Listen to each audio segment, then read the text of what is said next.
Welcome back to Mimi's Organic Eats. Today we're making organic brownies with bone broth. And now you may be thinking, brownies with bone broth? What in the hell is this woman talking about?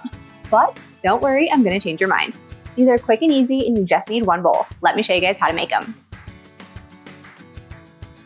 So first we're gonna preheat our oven to 350 degrees. So we're gonna use two of my favorite secret ingredients for making desserts just a little bit healthier today.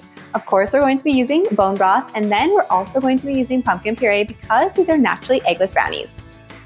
The bone broth is going to add protein, collagen, and amino acids, and the pumpkin is gonna give us loads of nutrients and act as a wonderful egg replacer. It's gonna make these brownies super soft, fudgy, and incredibly moist. So all you guys need is a large mixy bowl and a whisk and a spatula. But if you guys wanna use your hand mixer or your stand mixer, that also works. This recipe is super flexible. So first we're gonna need 113 grams of salted butter. Now this doesn't have to be soft, it can be straight from the fridge. And now we're gonna add in 85 grams of mini dark chocolate chips. And you guys know I love using these organic mini dark chocolate chips whenever I have to melt chocolate. It saves me from having to chop a chocolate bar. But you guys could also chop a chocolate bar as well. Now we're just gonna melt the butter and chocolate together. You guys can do this using a double boiler, or you can also do it doing 30-second intervals in the microwave, stirring between each one.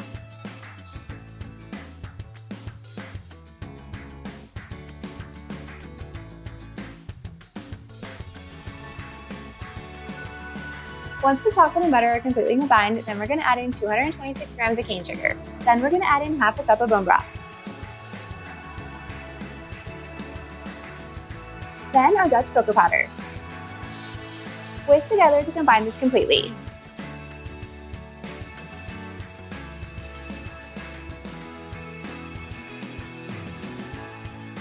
Then we're gonna add 113 grams of pumpkin puree. Next, we're gonna add 212 grams of all-purpose flour, half a teaspoon of baking powder, half a teaspoon of salt, and then a quarter teaspoon of pumpkin spice.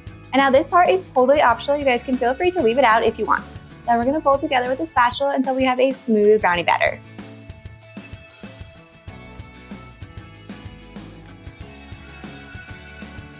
So once the brownie batter is ready, then we're gonna transfer it to an 8-inch pan. Now you guys can use an 8x8-inch square pan, or you can use an 8-inch cast iron skillet like I'm using today. Either works. You guys could even use an 8-inch round cake pan if you want. But I love using my caraway cast iron skillet because it just makes these brownies even tastier on the edges and a little bit crispier, which is my absolute favorite. Plus, this is perfect for adding some ice cream on top to making this a warm and gooey brownie ice cream sundae.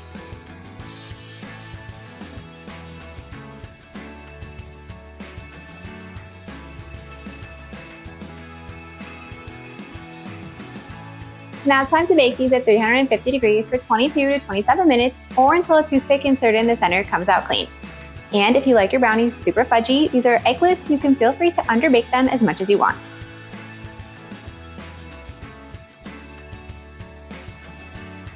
So once our brownies are done, now we're gonna melt some chocolate and add it right on top.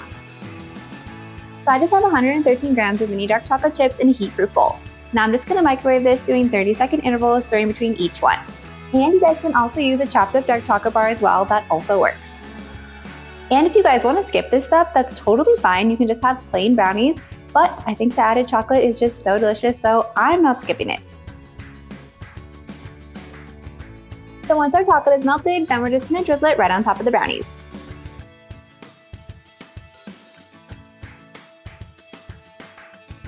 And then if you know me, you know I can't resist adding flaky sea salt on top. But if you want to skip this step, you guys can totally do that too.